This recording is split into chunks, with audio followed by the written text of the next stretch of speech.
What's poppin', Carolina Nation and all my Pantherologists? Welcome to yet another edition of Pantherology. Before we get into today's topic, you know what to do. You pound that like button, you pound the subscribe button, you watch the video, and then you comment down below. And then click that notifications bell so you get the new videos when they come out. If you haven't watched my most recent video, my initial reactions to the Carolina Panthers' loss to the Kansas City Chiefs, do that now before watching this. I always like to tell my audience to do that because I think that's a good way of watching that video and then watching this one because that video leads into this one. So, anyways, let's dive right into this bad boy. Alright, so Carolina nearly upset the Kansas City Chiefs on Sunday. But we came in on the wrong end of the spectrum and lost 33-31. And it was definitely a shootout.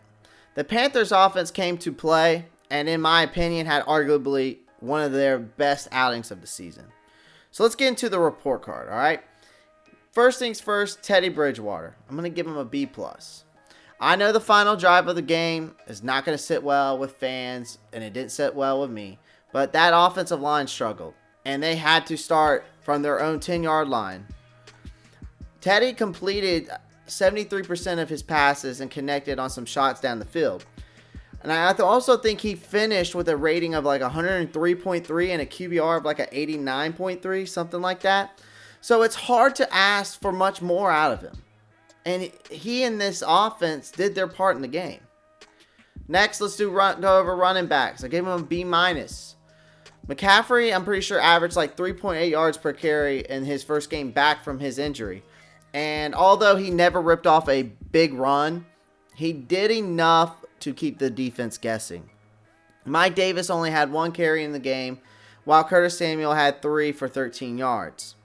So I would say not a bad day on the ground, but I'm pretty sure Joe Brady is not satisfied. Next, wide receivers. I gave him an A. You almost run out of words to describe how well this receiving core is playing. They make the routine plays, but now they're starting to show that they can make the tough plays consistently. That's what will separate this group from the others around the whole league. Because think about it. Even though DJ Moore only had 2 receptions for 18 yards, but Curtis Samuel had 9 receptions for 105 yards and a touchdown. And Robbie Anderson had like 9 receptions for like 60-something yards. And Christian McCaffrey had 10 receptions for like 80 yards and a touchdown. All had extremely good days. Now let's talk about this offensive line. I gave him a D. The Chiefs sacked Teddy Bridgewater twice and put 9 hits on him. 9. That's not a formula that will keep your quarterback healthy over a long period of time. The Chiefs also had a handful of pressures that caused Bridgewater to flush out of the pocket and either throw it away or run it himself.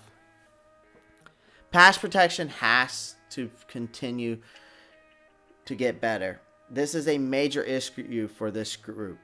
It's not a surprise that Carolina Panthers gave up 33 points to the explosive and dangerous offense of the Kansas City Chiefs, but it was a surprise that they hung into the game as long as they did. We've already looked at the Panthers offense. Now let's take a look at the defensive side of the ball. First things first, let's do the passing defense. I gave it a D-.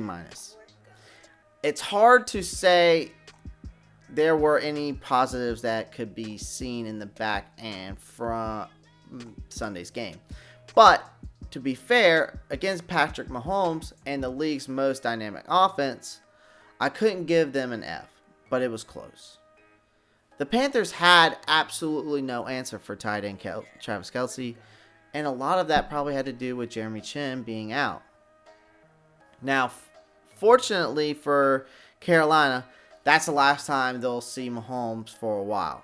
So we'll see how they bounce back next week against Tampa Bay. Next, run defense. I gave it an A+.